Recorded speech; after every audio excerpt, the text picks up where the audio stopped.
Kelompok pejuang yang menguasai jalur Gaza mengumumkan bahwa mereka telah menghukum mati 6 informan Palestina karena menjadi mata-mata Israel. Pengadilan militer Hamas mengatakan telah mengeluarkan hukuman terhadap sejumlah informan, termasuk 6 hukuman mati dan hukuman lain yang bervariasi antara hukuman seumur hidup dan kerja paksa sementara dan 1 pembebasan. Bunyi pengumuman kelompok tersebut seperti dikutip Times of Israel. Sebelumnya, pengadilan militer Hamas juga menjatuhkan hukuman mati kepada 6 orang karena spionase, termasuk seorang wanita. Tahun sebelumnya, 3 orang yang dihukum dalam pembunuhan seorang komandan Hamas digantung atau ditembak oleh regu tembak di depan umum. Hamas berjanji bahwa kolaborator yang menyerahkan diri akan menghadapi persyaratan yang lebih lunak. Keputusan yang dikeluarkan telah memenuhi semua prosedur hukum. Semua terpidana diberikan setiap perlindungan hukum, kata kelompok tersebut.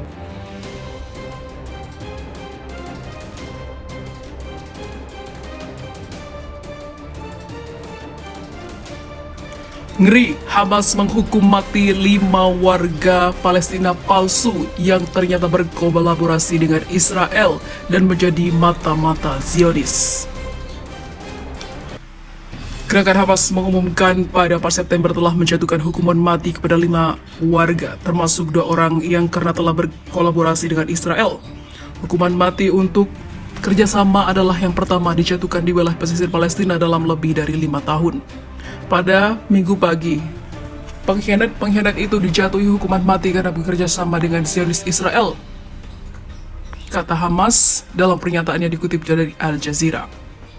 Pernyataan itu selanjutnya mengatakan bahwa para terdakwa sebelumnya telah diberikan hak penuh mereka untuk membela diri.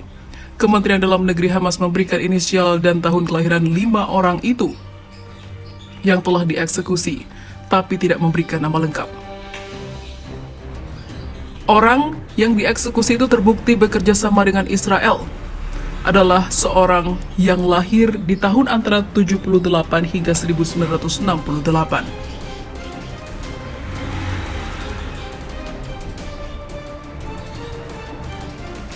Pelaku diketahui dijatuhi hukuman mati karena memasuk Israel dengan informasi intelijen yang menyebabkan warga sipil menjadi sasaran dan dibunuh oleh Zionis di tangan pasukan penjajah itu, tambah pernyataan itu. Sementara itu, 3 pelaku lainnya dijatuhi hukuman mati secara bersamaan. Sejak Hamas menguasai Gaza pada tahun 2007, pengadilan telah menjatuhkan hukuman mati kepada puluhan orang yang teridentifikasi melalui ataupun melakukan kolaborasi. Hamas telah menjadi pemimpin de facto jalur Gaza sejak 2007 setelah mengalahkan dominasi Partai Fatah pimpinan Presiden Mahmud Abbas dalam pemilihan parlemen. Hamas kemudian melakukan ataupun mengeluarkan Fatah dari Gaza ketika partai sekuler itu menolak ataupun mengakui hasil pemilihan parlemen. Hamas dan Fatah telah memerintah wilayah Palestina yang diduduki di jalur Gaza dan satunya di tepi barat masing-masing sejak saat itu. Hamas didukung mayoritas rakyat Palestina. Sementara keduanya dikabarkan kini dalam kondisi baik dan dibantu Rusia untuk mengatasi segala ancaman dari Israel.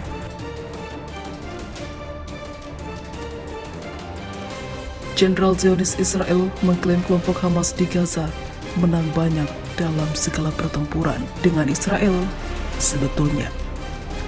Alasannya bukan pada jumlah korban lebih banyak di Gaza, melainkan kejutan yang diberikan kelompok perlawanan Palestina tersebut yang tak pernah dibayangkan Israel sebelumnya.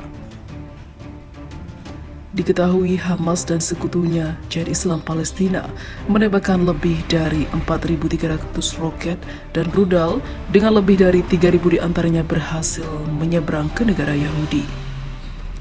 IDF menanggapi dengan serangan udara besar-besaran terhadap apa yang mereka klaim sebagai posisi Hamas di Gaza. Beberapa komandan kelompok tersebut dihabisi, namun fakta bahwa banyak warga sipil termasuk anak dan perempuan juga menjadi korban. Pensiun Jenderal Asaf Agmon mengatakan, yang merupakan mantan komandan Angkatan Udara Militer Zionis, dalam sebuah wawancara dengan surat kabar Haaretz, mengatakan Tel Aviv membanggakan keberhasilan besar dalam menghancurkan Hamas dalam operasi militer terbarunya. Menurutnya, Hamaslah yang merayakannya, bukan Israel. Dia mengatakan, meskipun Gaza digempur oleh Angkatan Udara Israel. Kelompok Hamas yang bermarkas di Gaza sebenarnya memenangkan lebih banyak dalam konflik ini daripada Tel Aviv yang beraninya keroyokan dan dapat bantuan Amerika. Menurut Akmon, berani menyerang Israel dengan ribuan roket membawa Hamas ke agenda utama pada saat Tel Aviv dan negara-negara lain mulai percaya bahwa kelompok itu telah ditangani. Sekarang, Hamas dipandang sebagai pemimpin sentral di antara rakyat Palestina. Bahkan di tepi barat dan negara-negara Timur Tengah, kami menjadikannya sebagai faktor utama dalam konflik wilayah otoritas Palestina. Pertama dan terpenting di Yerusalem. Serangan besar-besaran Hamas terhadap Israel juga terjadi menjelang pemilihan umum di wilayah otoritas Palestina yang diumumkan oleh Mahmud Abbas. Akmon mengatakan, kelompok itu mendapatkan kembali keunggulannya bahkan di benak orang Israel setelah putaran terakhir serangan yang dimulai pada beberapa bulan kemudian dengan gencatan senjata. Dia menambahkan bahwa sebelumnya warga Israel percaya bahwa Hamas telah dipukuli, tetapi kenyataannya telah tumbuh dalam kekuasaan yang luar biasa.